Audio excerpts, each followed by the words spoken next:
mostani kiállítás az a Európa legjelentősebb ingatlan szakmai konferenciája, ami azt jelenti, hogy több mint 15 000 látogatója van, de ez a 15 000 látogató kivétel nélkül mind az ingatlan szektorban érdekelt, tehát önmagában mintegy 100 000-es cég számot képviselnek ezek a személyek.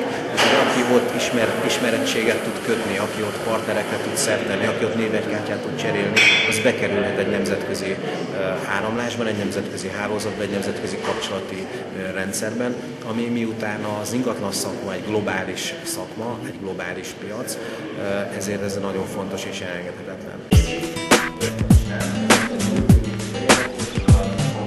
Amikor mi kimegyünk, akkor az, amit mi bemutatunk, az a budapesti kooperáció megmutatása, és ott mindenki maga vadásszal el, ha úgy tetszik, a saját lehetséges partnerét.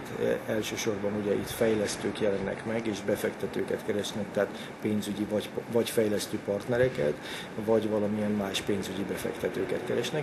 Budapestnek nem ez a dolga elsősorban, hogy a saját projektjeire pénzügyi befektetőket keressen, mert annak egy más csatorna rendszere van, hanem ott az attraktivitását annak, hogy milyen projektek léteznek, és maga a város mennyire vonzó, hogy ide érdemes jönni befektetni.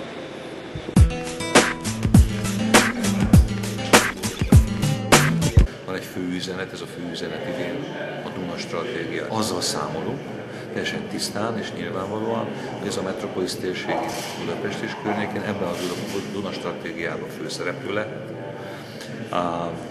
És a Dunában és Duna mentén nem csak a víz, hanem talán majd az uniós támogatás is elkezd folyni, az új Európai Uniós finanszírozási ciklusra kész szeretnénk lenni. Ezzel nagyon határozott mondani valók, a látni való, hogy ebben egy nagyon komoly Duna-menti együttműködés van, úgy tetszik, akkor Győrtől Mohácsig, ebben mindenki a barátunk, mindenkinek a barátja vagyunk, mert egyedül nem megy. Viszont ha mi összeállunk a felső folyástól az alsó folyásig, és a Dunai projektjeinket láncra fűzzük, egységesen mutatjuk be, és minden megjelenésünket összehangoljuk, akkor messziről látszunk.